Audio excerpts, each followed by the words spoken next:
venue. Well, councillors, the 87 objectors to this application, many of them who are here tonight, have hundreds of millions of dollars in combined investment in their homes and businesses premises.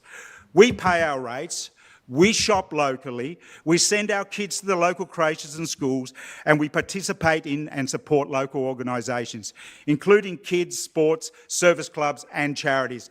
Billy, for example, was Merri-bek Volunteer of the Year in 2021 for his community work. Unlike the developers, our lives are totally invested in this community and neighbourhood, not in an exclusive beachside township 100 kilometres away, nor the boardrooms of big business and major sporting clubs. Councillors, I urge you to stand up for us, the people you're elected to represent, not the privileged and powerful interests whose money-making venture will have such a negative impact on our amenity and therefore our lives. Our neighbourhood is the wrong place for this venue. Please vote against it. Thank you, Michael.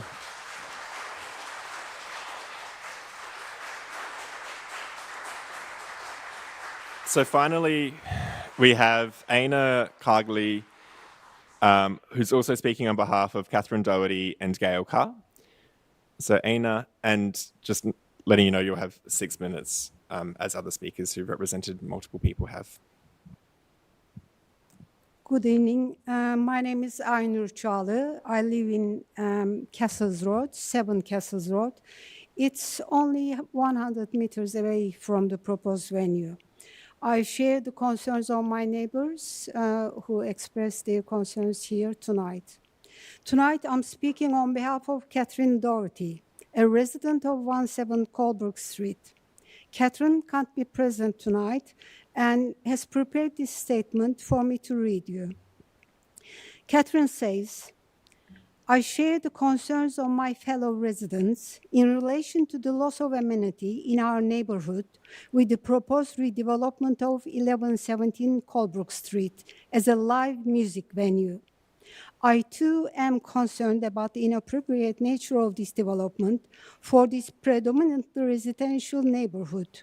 In particular, traffic congestion, noise emissions from the venue, noise emissions from the plant, and equipment on the roof, unsavory and unsociable behavior, and potential criminal activity in and around the venue that the venue managers will have no control over. I thank the councillors who have taken the time to visit the location of the proposed development and engage with residents and listen to our concerns. In considering this application, I ask the councillors to think about what the impact of a venue like this would be in your local street. Because even though you may live in an area of residential 1 zoning, our neighbors on Castles Road do too. And while Colebrook Street might retain a legacy zoning, for myself and the other 50 people living at 17 Colebrook Street, it is most definitely a quiet residential area. I ask councillors to consider for a moment, how would you feel if this venue was proposed for your street, your neighborhood? Think about the neighboring property 2 doors up the street from you, to the right, to the left, perhaps directly across the road or over your back fence. Consider the times that they have friends over, perhaps the old late-night gathering or big extended friends or family party once or twice a year. Now consider if that changed and those neighbors had a party, invited 500 friends, parked on your local streets, loitered in the area before and after, littered your neighborhood, and were noisy outside on late at night on weekdays, and in the early hours of the morning on Saturday and Sunday. Consider if that happened last Saturday night. You might brush it off as a once-off. But what if it also happened again on Sunday night, Monday night, last night, and you're going home to that again tonight? You know it will happen again tomorrow, Friday and Saturday, and again on Sunday, and so on and so forth for the rest of next week, the week after, into January and February, and so it continues every single night for the next 7 to 10 years, maybe longer.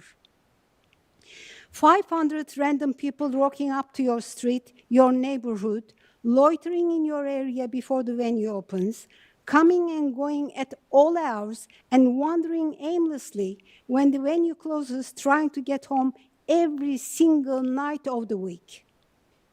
How safe would you feel? How safe would your children feel to take up their place in their community, to move about their neighborhood in the early or late evening, doing what's age appropriate for them, hanging out at their park close to home, walking to visit their friends, or return home on public transport in the evening, while so many unknown adults are hanging about outside at all hours of the evening? How safe would you feel to move about the neighborhood, take an evening walk, or to walk your dog late at night? How would you feel with noise constantly interrupting your sleep, night after night, as people leave the venue, arrive late to the venue, or go outside to smoke? Or loud drunk people wandering about, or streets congested with ride-share vehicles and people shouting at each other as they gathered up their friends or try to find public transport? I am very concerned about the safety for myself and my children. We have loved living in this area for the last 14 years and presently feel safe to freely get about in our neighborhood. I regularly walk in the evening. I am very concerned that frequent and excessive noise will regularly interrupt my sleep and be detrimental to my mental health. Our ongoing quiet enjoyment of our residences and our overall neighborhood amenity rests with your decision tonight.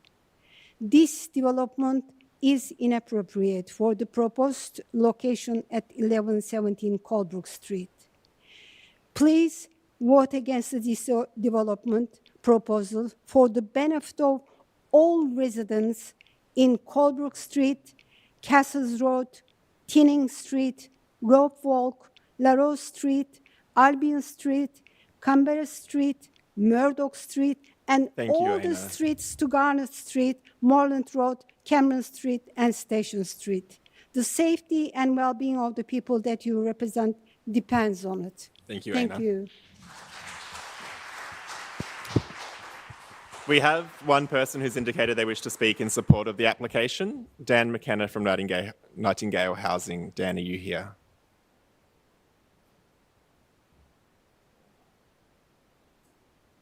All right, we might not have Dan here.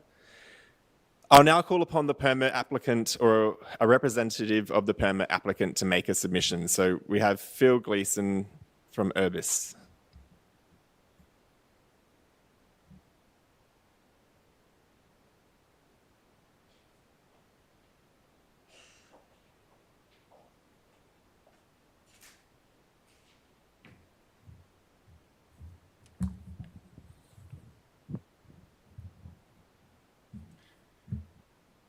Thank you, councillors, for the opportunity to speak to this exciting project at 11 to 17 Colebrook Street in Brunswick.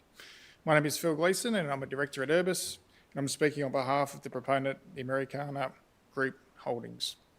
The proposed Bluestone Music Hall is an idea born out of a group of friends of an older demographic who love their country, blues, roots, folk, and Americana music, genres that the Brunswick area is renowned for. Our client is seeking a premium venue that has comfortable seating, perfect sight lines to a stage, a superior sound system, a venue where the appreciation of the artist is absolutely paramount. Bluestone Music Hall fills the missing link in Melbourne's suite of venues, a place that is elevated in quality and capacity above the pub scene, but allows for the more intimate performances that we miss out on once you get into a larger theatre and stadia venues. To have the opportunity to do this in an extraordinary heritage building in Merri-bek that would otherwise sink in disrepair is very exciting. To get to this phase of the project, our client has invested heavily in a world-class design team led by Woods Bagot and 4D Engineering, who have designed a remarkable concept fully contained within the envelope of the heritage building. The proposal incorporates an acoustic shell within the existing building detached from the existing roof structure to ensure that noise is contained within the venue and that the internal heritage fabric is maintained. The acoustic performance of the venue has been ratified by 2 separate acoustic engineering firms. We assure Council that our client understands the need for an uncompromised acoustic treatment and effective venue and patron management. To that point, our client endorses the recommendation for further acoustic testing post-operation, being proposed condition 9, and the amendments and the endorsement of the venue management plan required by condition 12. The proposed development of the site to make it fit for purpose requires an investment of approximately $17 million. The construction stage will result in approximately 250 jobs, and once operating will provide jobs for over 200 people. This does not include indirect jobs and spin-off expenditure to other businesses within proximity to the venue. Bluestone Music Hall is not a property play, it is not speculative. It is about a group of Melburnians with a real passion for their city, the arts, the live music scene, and they're all putting their time, energy and money towards this project. This is an opportunity for the councillors to support a high-quality project that maintains a significant heritage building, will attract both local and international artists, provide employment opportunities, and further enhance the arts and cultural reputation of the municipality. And it is for these reasons we respectfully request that the council issue a notice of decision to grant a permit. So I'll just ask you to stay there and ask if there are councillors have any questions for the applicant. Or yeah, go ahead, Councillor Bolton, and just your mic. Thanks. You just mentioned that it will provide 200 jobs for people once it's operating. So I understood it was, will be about 20 jobs on a given night when it's operating. So, so what are the provisions for 200 people to get to the venue and leave late at night when there's no parking, no car parking and only 2 bike parking spaces? Through you, Mayor, as it's been identified, there is available on-street car parking. It's been recognised through Council's own traffic engineer. There are public transport options, and rideshare obviously remains a suitable way of transport to and from the venue.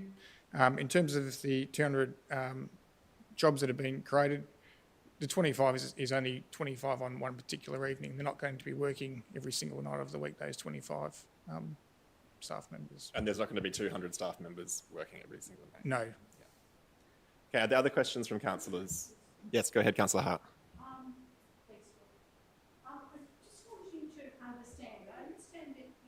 We can't Councillor hear Hart. Monica at all.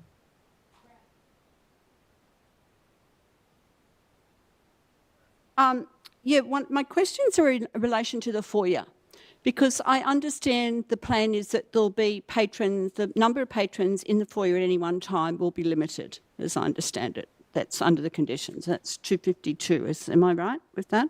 Through you, Mayor, that's a condition that's been limited to 52 after 10 p.m. After 10 p.m. So what trying to understand then, what happens to if you've got a full venue, you've got a break in the music, you've got whatever, where do the rest, and you've got, say, full capacity, 500. So you can only have 252 in there after 10 o'clock, you've got a break in it. Where do the rest go, if you don't mind? Because that would be 248 that I'm wondering where they go. So through you, Mayor, that the auditorium, the acoustic shell has a maximum capacity of 648 patrons, and any break within a performance, that would remain within the acoustic shell. Except there's a condition requiring that the bar closes at 10 p.m, so there's no reasonable reason for people to be within that foyer space after 10 p.m. Right, okay. My other question is in relation to, I guess, the acoustics around I understand with the shell, that's presumably based on assumptions that can be managed. What about the acoustics in relation to the foyer where you're going to have that number of people, and particularly in relation to, I'm thinking of the back, which is very close to the laneway, because that's basically iron at the moment. So what's proposed to mitigate that sound, which is different to the shell? So through you, Mayor, the acoustic reports that have been prepared identified two different acoustic solutions based on the level of noise that's anticipated to be generated within the auditorium and the forum, the foyer. So with the auditorium space where live music will be played, obviously the acoustic treatment is far greater than that in the foyer space, but there will be acoustic treatment to the building to contain the patron noise within the foyer itself, and there's only background music limited to the foyer space. Thank you. Thank you. Councillor Riley. Thanks, Mayor. Phil, just further to the noise issues, can you just comment and clarify around the concerns residents raised regarding the plant equipment, air conditioning and so on where that'll be mounted and how the noise of that will be managed as well, please? Again, through you, Mayor. The final mechanical plant and equipment details haven't been resolved yet, but we are aware that they would need to be acoustically treated to EPA guidelines. There is identification of areas for plant on the roof of the building, and we accept any condition around the treatment of that acoustic plant and equipment to ensure compliance with EPA requirements. Thank you. And Councillor Pavlidis, you've got your hand up. Do you have a question for the applicant? Very quickly, a couple of residents did mention, say, smoking. So obviously they'll be out on the footpath, which isn't very wide, obviously. If the bar, say, closes at 10 o'clock, so there's no alcohol, and in between the acts or the music, people want to go outside and have a cigarette, who's going to monitor where they go to have a cigarette or a vape or whatever the case may be? How are you going to control the litter out there and then sort of moving around to, say, Tinning Street or further down Colebrook or Castles or down the laneway? How are you going to manage that one? Again, through you, Mayor, as has been submitted with the application, there is a venue management plan. We acknowledge the importance of the control and management of patrons, the success of this business, as I've mentioned, and it would be the responsibility of venue management to ensure the behaviour of patrons upon exiting the venue for a cigarette or to whatever they need to do outside. That would be controlled through patron management, and as I said, we fully support conditions around the implementation and endorsement of the venue management plan. Councillor Riley. The question, Mayor, thank you. Just, Phil, if you can just explain a bit for me about the difference between a concert venue and a pub venue, because I know this is slightly different. I mean, there's going to be drinking there and music, which is similar to some pubs. But can you just sort of talk a bit about that, and how many concerts per night would you be expecting to have, over the course of a day or an evening? Yeah, please. Again, through you, Mayor. So the application before Council seeks an opening time at 6 p.m. So there will be no performance or concerts during the daytime period. In terms of how this will operate, the venue has a capacity then to be a fully seated venue. There's a commercial kitchen where those attending the venue could enjoy a meal together with a live show. But there will be occasions where there will be a mix of both standing and seated capacity. But then again, that full commercial kitchen will be available for those to have food. There's a condition, I think, within the officer's recommendation that the premises can't operate as a pub or a venue where people can just congregate for a drink. They're there for a particular a show and a live concert. That it's not a traditional pub where we could catch up for a drink or a bite to eat without actually attending the performance. Councillor Belton. Yeah, I'd like to just ask about traffic. Now, I understand this is something that can't be considered as part of the planning permit, but it does have an impact on the whole traffic scenario generated by the venue. So where's the location? I gather the applicant's considering a turnaround spot for rideshare and Uber, and I'm wondering the actual location of that. Through you, Mayor. It's something that the applicant team has explored, but there's been no position formed about where that might actually form. We acknowledge that if that was to be achieved, that would be a fantastic outcome for the benefit of the venue and to the community. Thank you. Any final questions from Councillor Hart? Yeah, I just wanted to understand what the arrangement is for like musos who are loading and unloading all their equipment and how that's going to work, what the plan is. Thanks. Again, through you, Mayor. We are dealing with a building on the Victorian Heritage Register, so that all that loading and unloading will have to occur via Colebrook Street. Thank you. Okay. Oh, well, thank you, Phil. Thanks for Thank you very answering much. those questions. Okay. So, Phil, we've got one more question. Sorry, that just Sure. prompted something else. So just, I understand, you know, we don't want to punch holes in heritage buildings. So I gather that's why the loading and unloading area is on Colebrook Street. But I'm assuming the band equipment needs to be taken in through the front entrance? It'll come in through the front entry, correct? And so, no, I don't know, you know, I mean, band equipment is very, very heavy and very awkward shapes. But that means, like, what sort of time in the evening, like, say, closing hours is 11 o'clock, what sort of time in the evening would band equipment removal be up to? Thank you, Mayor. I don't know the exact answer to that question in terms of the equipment that particular performers will have. I think it's reasonable to assume that there'll be some equipment removed from the venue after the show has been completed, or it'll be packed up and taken away the following day. Yeah, because it would have to be sometime afterwards if it's using the same entrance as the patrons are using. Correct. Thank you. Okay. Go ahead. Given that the officers' conditions do differ from the original proposal, I wanted to know what the impact is for you as a business or for the applicant as a business, and presumably you'd factored in the size based on prices, future predictions. So what's your response in terms of meeting those conditions and the financial viability and financial impact? Again, through you, Mayor. I don't have the financial data or in terms of any assessment that's been done around revised hours and patron numbers as recommended by officers. I don't think our client has undertaken that exercise to date.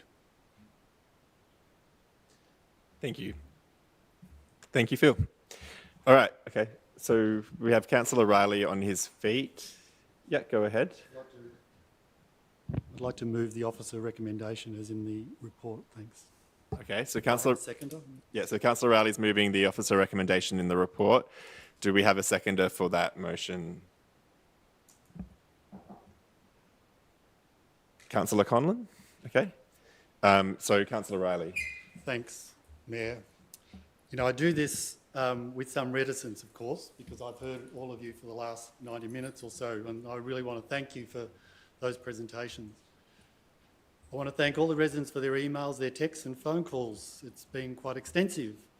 But I have to weigh up the proposal around this change, and I understand the impact that this proposal is having on many of you this evening and the people around you, and the anxiety that's bringing and the trouble that it's causing for you.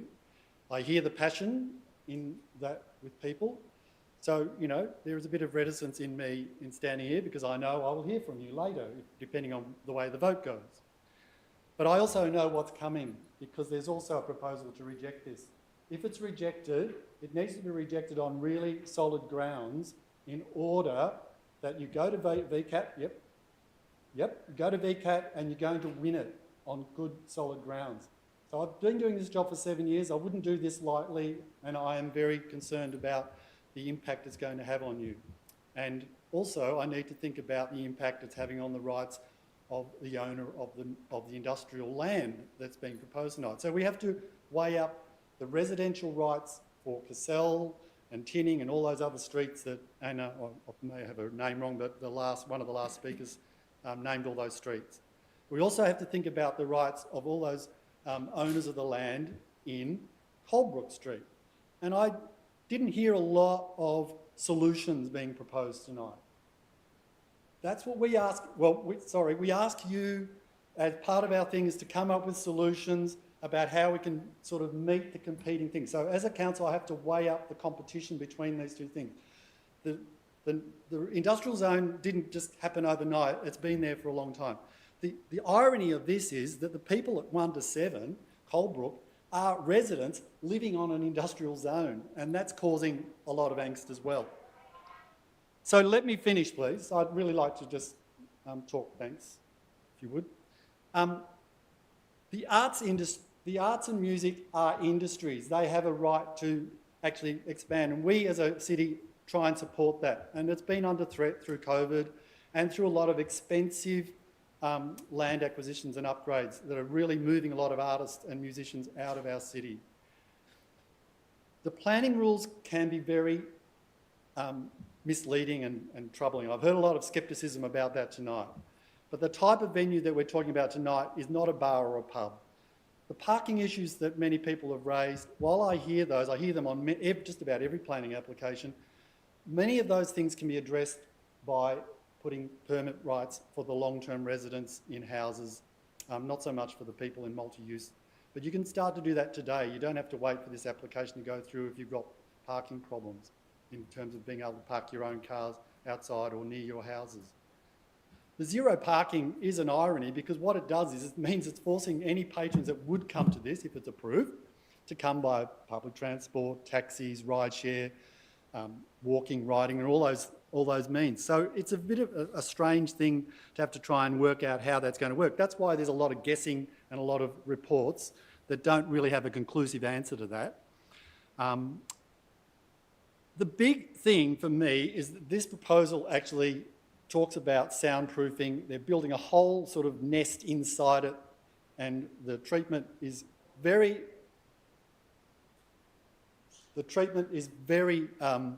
unique. I've never seen anything like this, but we have dealt with a lot of noise problems for many years while I've been here, and and some of the officers can vouch for me about this. I've learned a little bit about it. There's no guarantee that it will work, but it sounds like to me that the expense that they're going to and the testing that will come after it will actually make sure that people can't hear sounds out of that venue any louder than a vacuum cleaner. That's the standard. That's the standard, if I can finish, that's the standard that is often being used by the EPA. There's a patron management plan and so on. I could talk a lot about that. The antisocial behaviour is something I can comment on. I live in Brunswick. I live on the edge of East Brunswick. I've got 5 restaurants, 2 bars, 1 music pub venue, 1 karaoke bar around me. I understand the antisocial behaviour. Believe me, I get it. Particularly in summertime when our windows are open, we hear people going home at night, leaving their drink bottles on my fence and so on. We get that too. But I don't think, I've been around a while, I don't think it's going to be as bad as many have made it out to be tonight. I might be wrong. I can stand corrected in the future, but I don't believe Councillor Riley, just come to your concluding remarks. That's why I'm standing here and arguing that we need to give an arts venue a bit of a chance. So I'm more than prepared to do that because I think that's a good way to go tonight. If it's rejected, I'm happy to accept that rejection. Thank you, Councillor Riley. Now, Councillor Conlon as seconder. I've got an amendment, so I might drop out as the seconder. Okay, so, all right, do we have someone to second? Yes, so Councillor Panopoulos will second. So Councillor Conlon's no longer seconder. We'll let the seconder speak and then we can address your amendment, Councillor Conlon. So Councillor Panopoulos, as seconder, go ahead. Well, thanks, Mayor.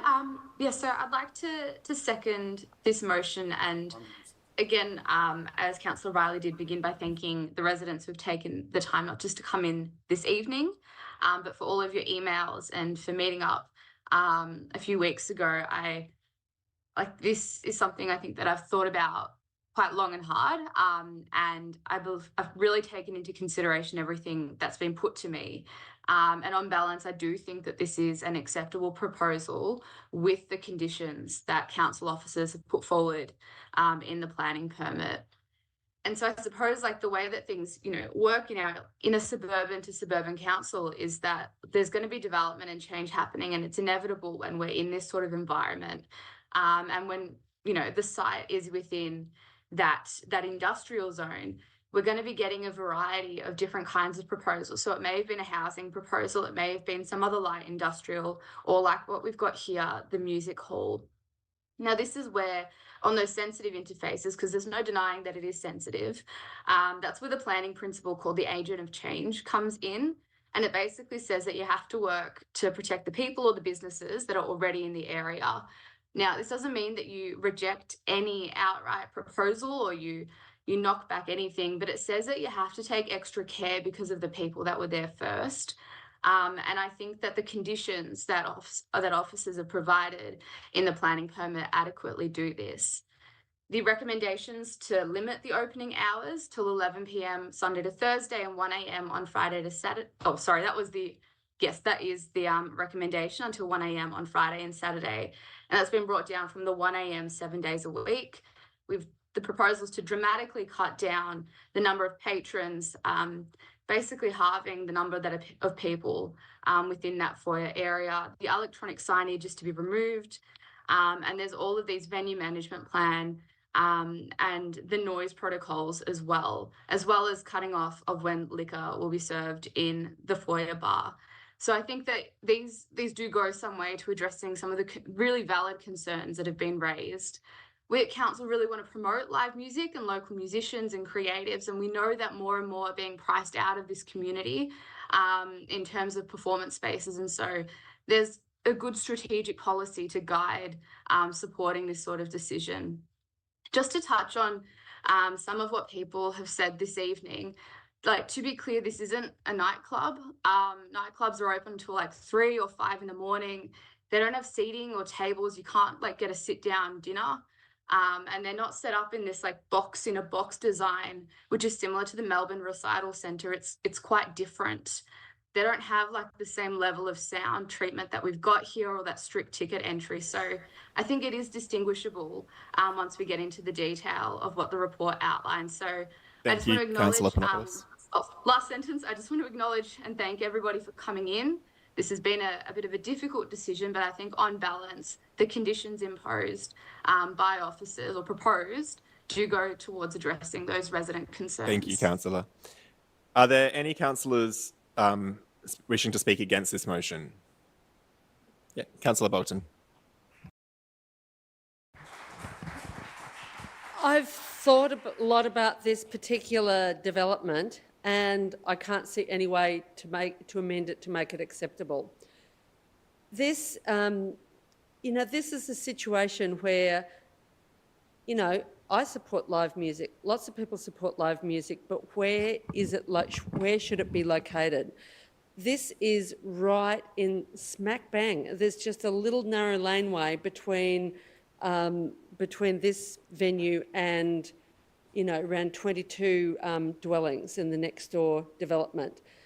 Those developments, which was the other part of this granary, they were sold for residential, and because the residents existed before the venue, it means they don't have the same sort of soundproofing that would be required under the agent of change principle in the case of, say, one of the pubs in Fitzroy, where the residents move in after the pub and the developer's required to provide extra soundproofing on their windows. So these residents are at a disadvantage.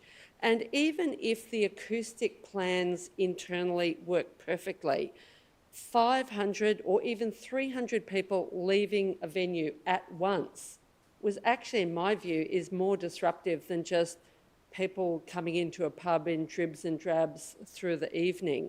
And it's not a question even of people being drunk or antisocial behaviour, in my view, because just 300 or 500 people leaving a venue at once, you're out to socialise. We're human beings. We like to socialise. That'll be 300 odd people or 500 people chatting and talking and making a lot of noise. And we've already heard there's one shift worker who already spoke tonight who starts work at 3 in the morning. I don't know how many other blue-collar workers and shift workers there are. There's a resident who's got a severely disabled son who lives in very close proximity.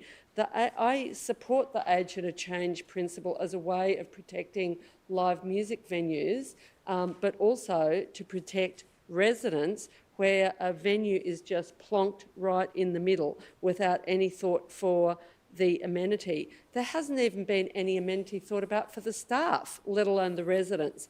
And I also think, in terms of the traffic, it's not a question of parking permits, although I know that there are big parking issues in Castles Road prior to this development. But it will be traffic chaos, because even if 50% of people walk, ride or catch public transport, or even 2/3 on the optimistic, super optimistic view, that leaves a lot of people in cars and Ubers, etc. And we know that public transport is crap late at night. And also, the venue hasn't even provided bike parking. Just 4 bike parking spaces. Thank you, Councillor In the heart of Brunswick. So I do not consider that this is a proposal that you can even amend to make it suitable for people's amenity.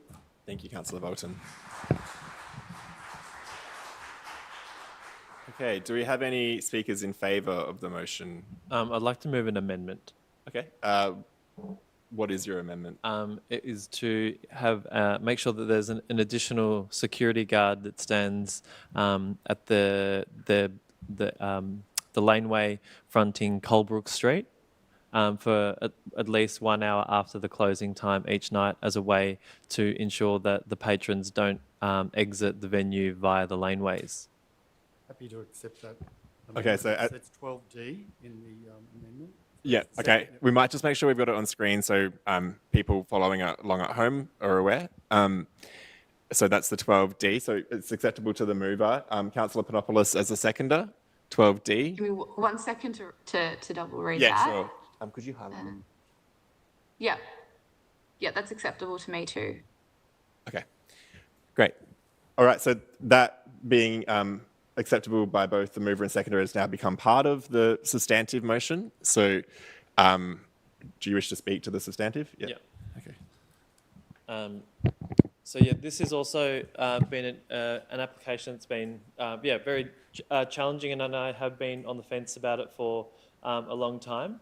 And yeah, look, I do really want to acknowledge everything that everyone said tonight, and it is something that I have weighed up and thought about a lot, and talked to a lot of people and done my own research outside of the officer report and the council itself. I've talked to a lot of people in really trying to get my head around the issue and the concerns that have been raised. And when I first heard about the proposal, I was very, very concerned, as I met with residents on site last week. And thank you for showing me around. It was said to be an 800-person capacity nightclub. That was my initial thought on what the proposal was, or even just a large beer barn-style drinking hall. And if the proposal was either of those two things, I would have been dead against it. But as we've talked about tonight, I think it's really important to distinguish what the proposal actually is, which is it's an auditorium-style live music venue, which is very different from a nightclub, as Councillor Panopoulos said, which are open very late. And the purpose of going to those types of establishments is about the drinking or the drugs. Like, that's the key reason that people go to those things. But going to a live music venue, people go there to watch a music, they go there to watch a show. It is a very different proposal in my view. And I think the other thing is that it's a ticketed event, so it's a much more sort of controlled way of people being in an event, and in terms of how they come and go from that event, which differs again from a large nightclub setting where people are coming and going with different types of states of mind throughout the evening or night. Another point about another point that's been made a lot tonight is about the antisocial behaviour, and I too have also read a lot of peer-reviewed academic research about the links between antisocial behaviour, drug and alcohol consumption and entertainment venues. And to me, the evidence doesn't actually, I think, again, it's the distinction between the different types of venues that's important here. There is a link between antisocial behaviour and, alcohol-fueled violence with nightclubs and other like sort of beer barn style venues, but there actually isn't that evidence. I have looked at this evidence specifically in relation to live music venues, and that evidence isn't actually there, that there's an association with sort of violence and antisocial behaviour.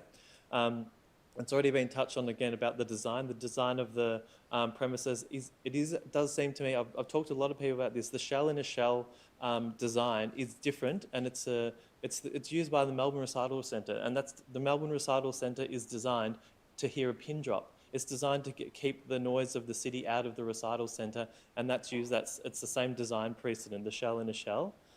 The people coming and going, I do think that can be managed by concentrating people onto Colebrook Street, which is why I've put this amendment in place to keep people out of laneways. That was a key concern that was raised through the residents. And I think the final point I'll make is about precedents. I understand there's significant anxieties tonight, but I really do think that live music and residents can coexist. They do exist right next to each other. There's two examples just over the river or creek, Northcote Theatre, which recently opened right next to residents, and also Crocs and Band Room and the Thank you, Councillor Conlon. bunch of venues along High Street. They do back right onto residents, and there isn't an ongoing war between residents and those venues. Thank you, Councillor Conlon. Councillors, do we have anyone else wishing to speak to this motion? Councillor Hart. I speak against the motion. Tonight, I know we're faced with a decision about balance. And of course, I think refreshing and the regeneration of an historical building such as along Colebrook Street and the notion of it being a live music venue can be very enticing and, in fact, very exciting. And that's about support for live music. It's about support for venues. But what becomes a developer's dream or a developer's vision, as we hear tonight, is I think one resident I heard use the word nightmare. So it becomes a resident's nightmare. And I don't use those words lightly because I think that's how residents feel about it. And that's not taking extreme notions of violent and antisocial behaviour. I think anyone who cares for a family, anyone who cares for children, anyone who is older, anyone who is a shift worker, anyone who values their home, anyone who values tranquility and peace, understands what it's like to have that disturbed. So if we had a tribe of angels who were exiting Colebrook every 6 nights a week, 7 nights a week, we would still have undisturbed sleep. We would still have 500 people potentially exiting, 500 people engaged in conversation, normal noise. And we've heard tonight how many people have talked about the fact of 2 people. And I can remember when there were debates about, and this was also down in Brunswick, about the impact of a pool hall. And that was, I think, around David Street. And even that was seen to be an intrusion and an imposition on what residents would face. And that was knocked back. And what concerns me, I think, is the moving feast we see in how we're making decisions on council. And I understand the difficulties, I understand the challenges. But I think I'm concerned that as a council, we become more and more enticed by the developers' dollars, the notion of jobs, the notion of investments, and to the detriment of residents when making those decisions on council.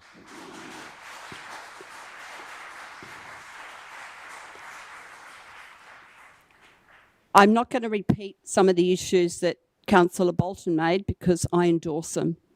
But it's that bigger picture stuff that bothers me desperately. Because it's not just it'll be Colebrook Street today It'll be another neighbour who's got a restaurant opening within arm's length. But on Colebrook, we're talking about some people being within 4 metres, within 4 metres of a music venue.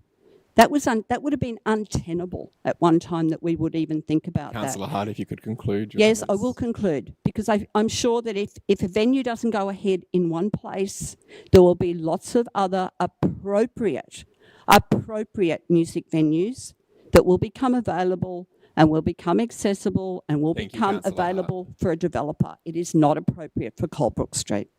Thank you.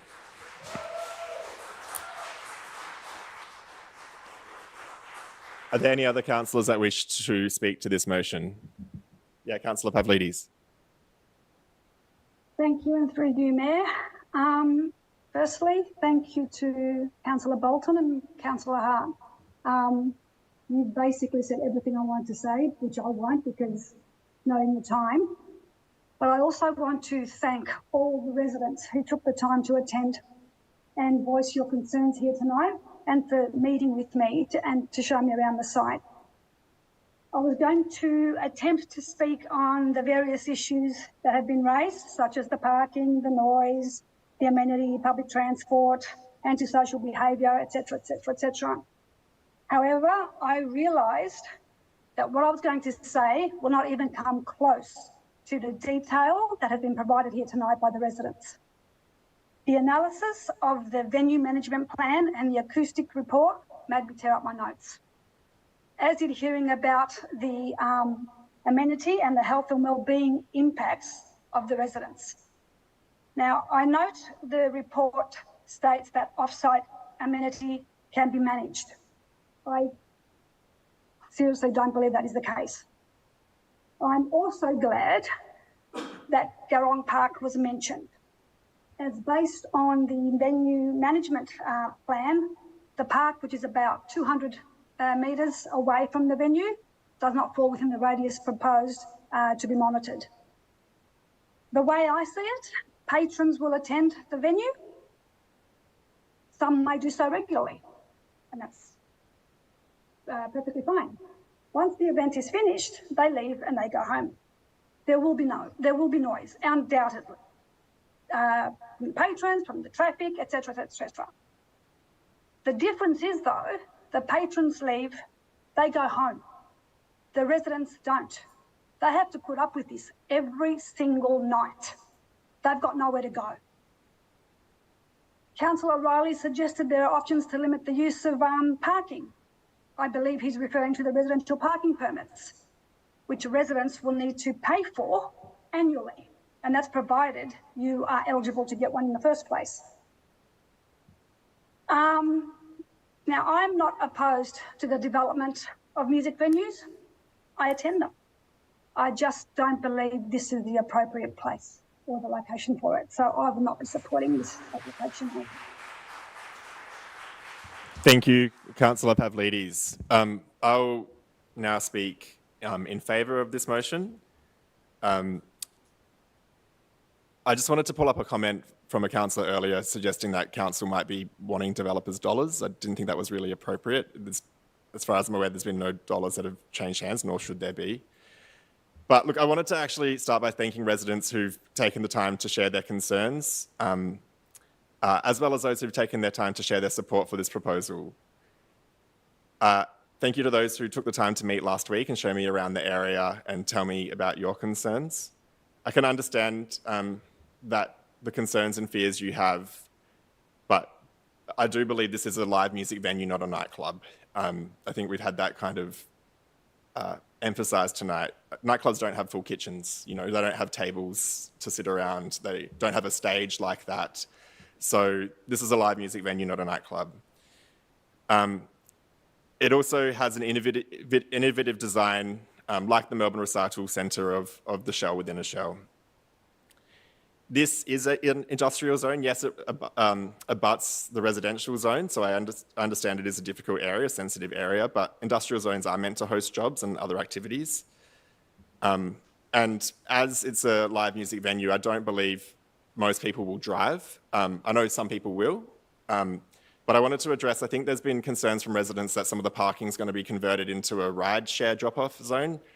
Council hasn't had any, that's a separate process, it's not part of this application, and Council hasn't had any application for that. So that fear is not founded. They might apply in future, but Council would have to think about that in a different process.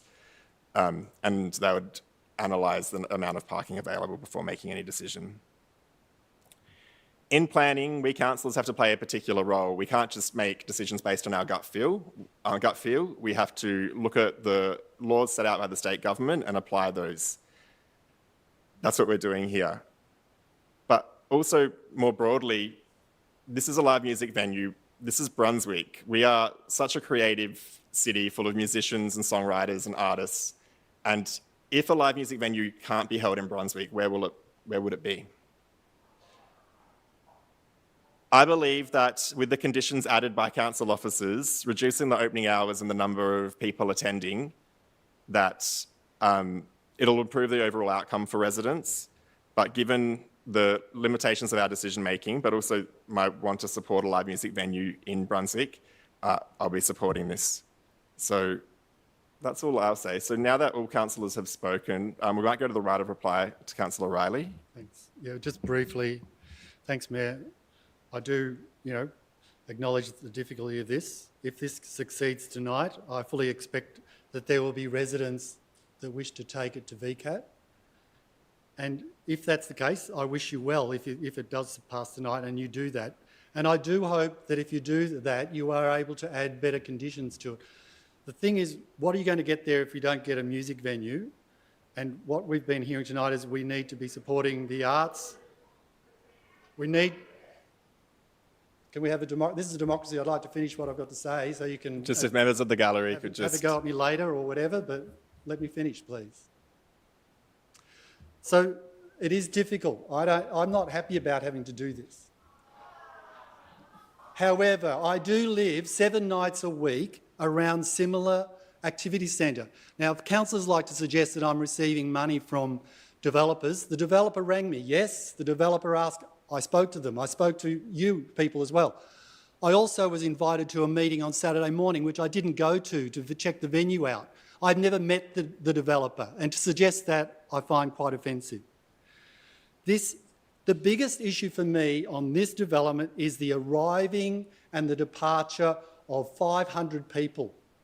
And that, yes, it is, but it's not necessarily going to be the sound of the music coming from there, but I do think that's the biggest thing. The fact that they're going to be entering and exiting the venue on the western end of the building, not on the Castle Street end or the Tinning Street end. I know it's going to affect the Tinning Street 1 to 7, I'll acknowledge that, but it's not going to be a huge impact that most of that noise will be bouncing out towards the railway line. So these are really important things I've had to weigh up. It's been very difficult. I think jobs are important. They're not just notional. Jobs are what actually help people get lives and get on with their work. So we have to weigh these things up, unfortunately, in a difficult place where we've got an industrial zone and a residential zone rubbing up against Thank each you, other. Councillor Thank Riley. you. Okay, I'll now put that matter to the vote. All those in favour? All those against? I declare that carried. Sure. So all those in favour? We've got Councillor Conlon, Councillor Riley, Councillor Panopoulos and me, Councillor Pulford. All those against? We have Councillor Bolton, Councillor Hart and Councillor Pavlidis. So we'll now move on to the next... we need to hear from Alex to tell us about the next steps. Thanks, Mayor. The Council has decided to issue a notice of decision to grant a planning permit for the use of the land as a place of assembly, live music and entertainment venue, buildings and works, reduce the number of car parking spaces, use of land to sell and consume liquor, and removal of a crossover in the heritage overlay, subject to the conditions contained within the recommendation with the amendment. Following the issue of the notice of decision, both the applicant and all objector parties will receive a copy of the notice of decision to grant a planning permit. Objectors will have 28 days to appeal Council's decision at the Victorian Civil and Administrative Tribunal. In the event that no appeal is lodged at VCAT, a planning permit will be issued. If a permit is issued, the applicant has 60 days from the date of issue of the notice of decision to appeal any conditions on the permit. Thank you, Alex. The next item we have this evening is item 5.2, 718 to 724 Sydney Road, Coburg North. Amendment to Planning Permit MPS 2015-595A. Does any councillor have a conflict of interest to disclose? I will ask Alex Osborne, the Principal Urban Planner, to present the report, and I'll note that if any other councillor leaves the meeting, we will lose quorum.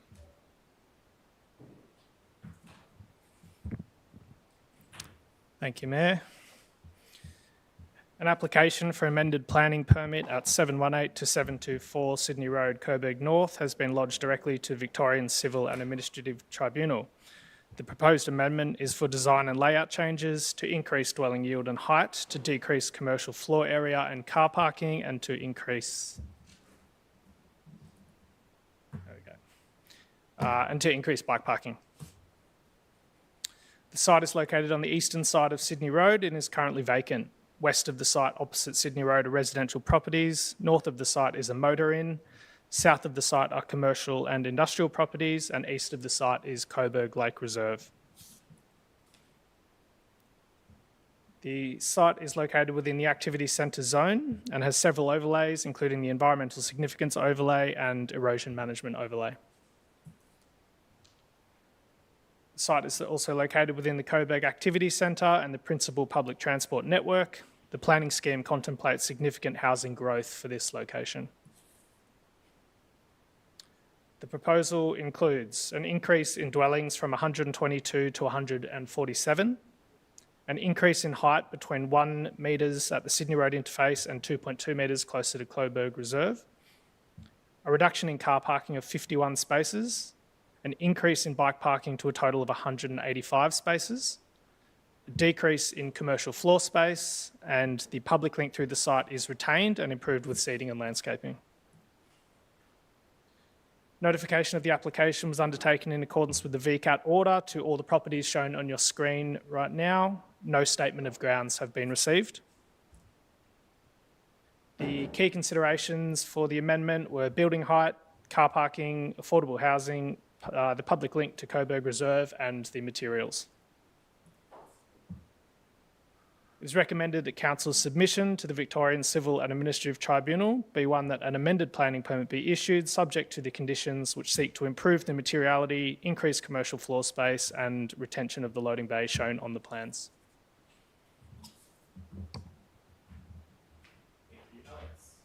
Thank you, Alex. We have no objectors who've indicated they wish to speak. We have one person who's indicated they wish to speak in support of the application. Yes, Asanka Ipa.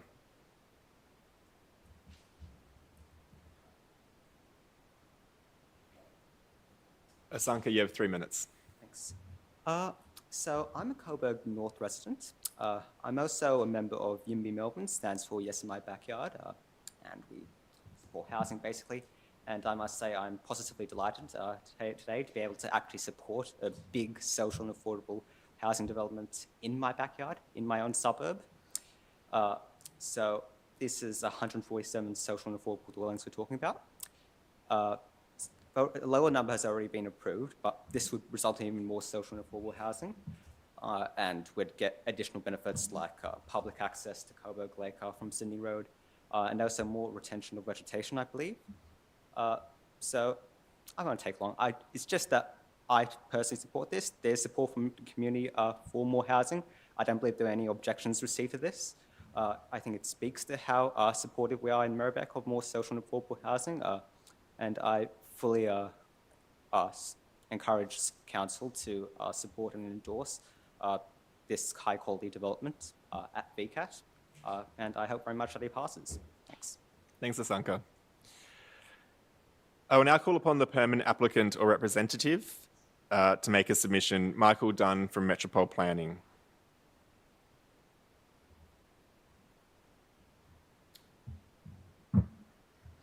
Good evening, Mr Mayor and councillors, council staff.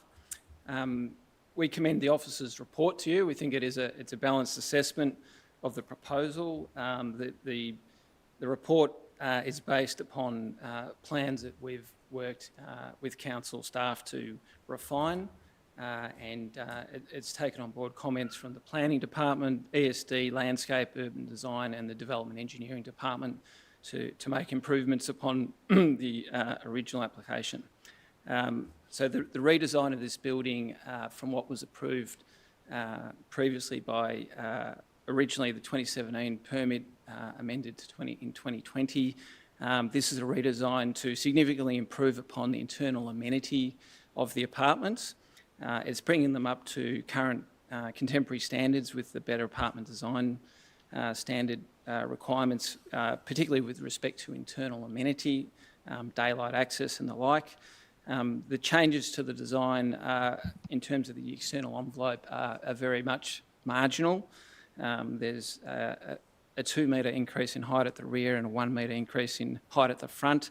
But what's driven that is a desire to improve upon the internal amenity of the apartment. So it's not, we're not increasing the number of the yield or the actual number of apartments. It's really been driven by improved amenity.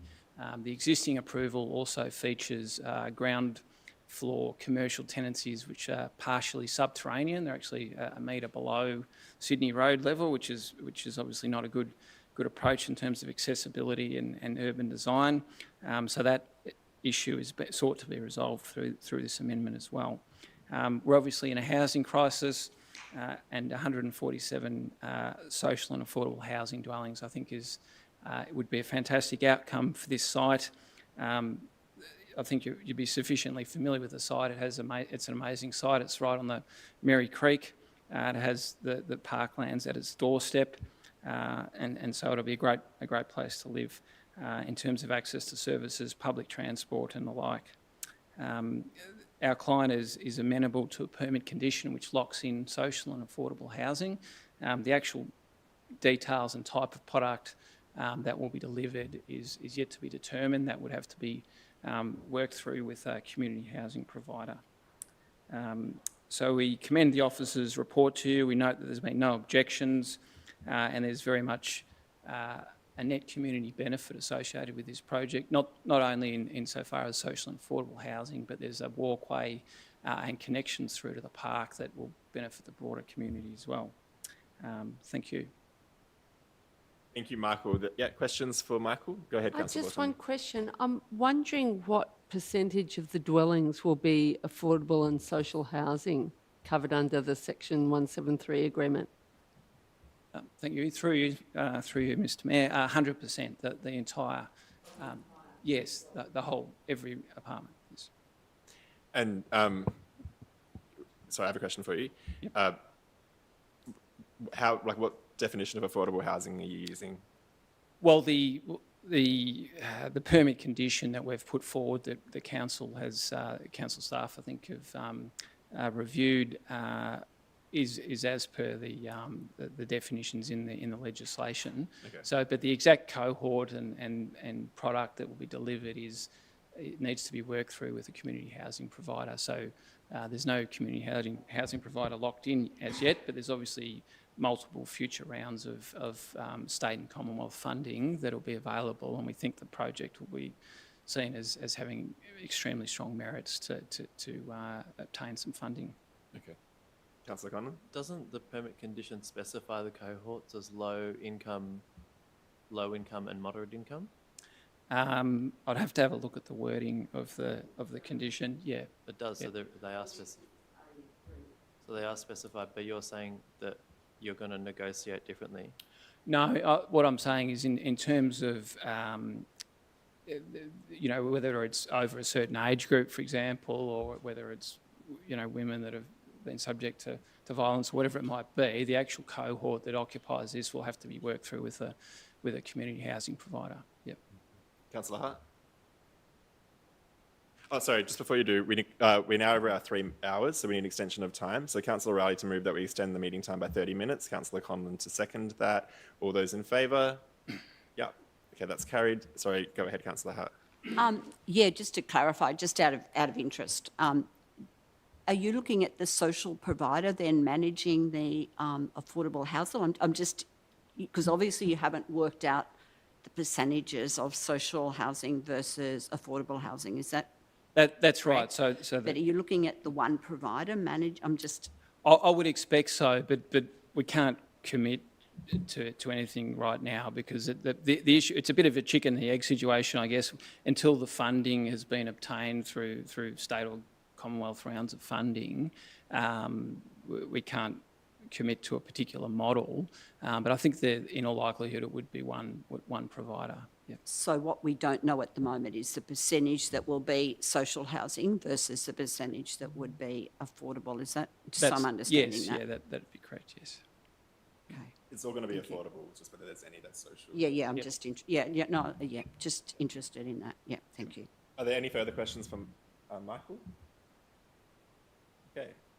Yeah, sorry, go ahead. Yeah. Okay, sorry, go ahead. Yeah, thank you, Michael. Yeah, Okay. we'll move on. Thank you. Cheers. Okay, so you wanted to move a motion? Yeah. Sorry, I think I was also meant to ask if there were any conflicts of interest on this item. sorry. Oh. Yeah. No, okay, yeah, sorry. So, sorry, Sue. Go ahead. Unless you consider me speaking against the last item as conflict because the same developer. Whoops. So I would like to move the officer's recommendation, and I am particularly keen for the fact that this clause 46 in the conditions on social and affordable housing makes specific mention that the affordable housing must be provided to either lower income households, moderate income households or very low income households. So I think, there haven't really been any objections to this development as far as I can tell. Sorry, Councillor Bolton, I did forget to get a seconder. Oh. So, I can second with a point of clarification. wait, let's just get Councillor Hart then, and then, yeah, so you second, sorry, so keep going.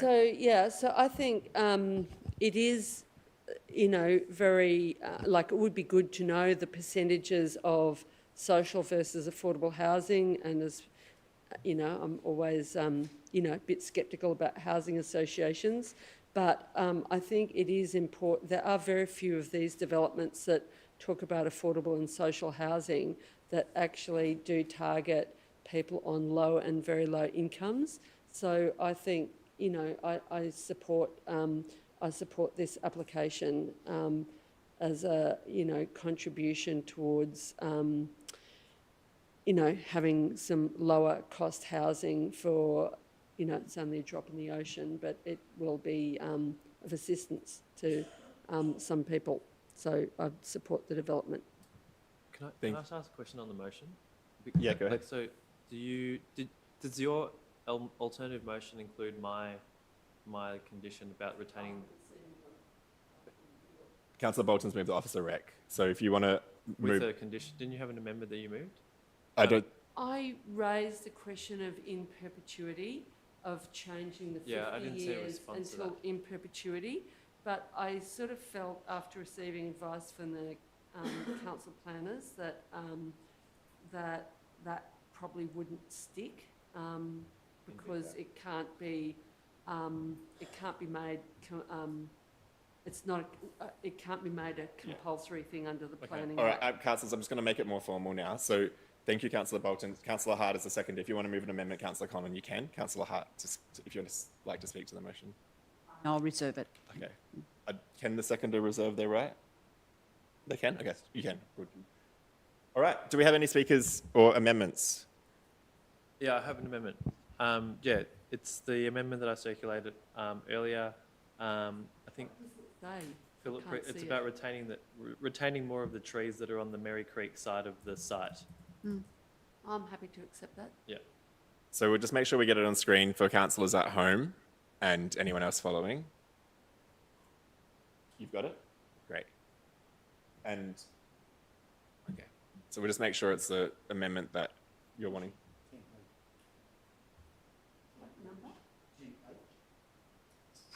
Circulated by Phil at 5:28 p.m. Okay, it's on the screen now there, Councillor Bolton. To require retention of additional trees within Coburg Lake Reserve. I'm happy with that. Okay, so as the mover, you're happy to accept that? Yeah. Yep. And as the seconder, Councillor Yes, Hart? yes, Yep, yes, great. So yes. Yes. That's now part of the substantive. Would you wish to speak to the motion? Yeah, so also happy to support it. Agree that it's good that the affordable housing is actually defined. That is progress. Sometimes these applications are completely undefined, and it's also good that it's defined as the low, moderate, and lower income people. I think that's good because it's not usual that we get housing that's targeting the more vulnerable part of our community. So I mean, I did have concerns around some concerns around when these amendments come back, seeking a bigger yield, but it's a fairly modest yield. It's changing the number of the configuration of the type of apartments in there from like basically more one bedroom apartments. Again, I wouldn't, not necessarily my preference. I think we need more multi room apartments, but it's pretty hard to control for that through the planning system. But overall, the increase in the height is actually making the building more functional because it makes the commercial floor space not sort of sunken into the ground, but at ground level, which I think is a good outcome. And it'll make it more usable and more likely to be tenanted. They're my thoughts on the proposal. Thank you, Councillor Conlon. Are there any councillors that wish to speak against this motion? Or any other councillors that wish to speak in favour? Yeah, so Councillor Hart, go ahead. Just basically to endorse it. I think it's great that there's been some changes now to moving with that site, which has been vacant for a long time. I think some of the balance that's been talked about with, I don't have a concern about the increased height here. I think the amendment strengthens it in terms of just the trees on the site. But particularly, I think that ability to look at social and affordable housing in such an accessible area is really well needed. So I welcome this one with the compromises that are there. But I think on balance, it's a good potential for that site. Thank you, Councillor Hart. Any further councillors wishing to speak to this motion? I don't believe we've had anyone speak against, so I don't think we'll have a right of reply. Okay, so we'll move towards voting. So all those in favour? All right, I'll declare that as unanimous. That's great. Yep, so we can, perfect. Governance is nodding. Great, I'll now ask the officer to outline the next steps. Thank you, Alex. Thank you, Mayor. The Council has resolved to advise the Victorian Civil and Administrative Tribunal that Council supports the application to use and develop land for a multi-storey building containing retail spaces, dwellings and an office, remove vegetation, alter access to a road in a Transport Zone 2 and reduce the car parking requirements subject to the conditions contained within the recommendation with an amendment, noting that VCAT will be the final decision-making body for this application. Thanks. Great. Thank you, Alex. So that is the final item on our agenda for this evening. So I'll declare the final planning and related matters meeting for 2023 closed at 9:41 p.m. Thank you, councillors. Thank you, members of the public and officers. No thank you, officers. Thanks, everyone. Bye.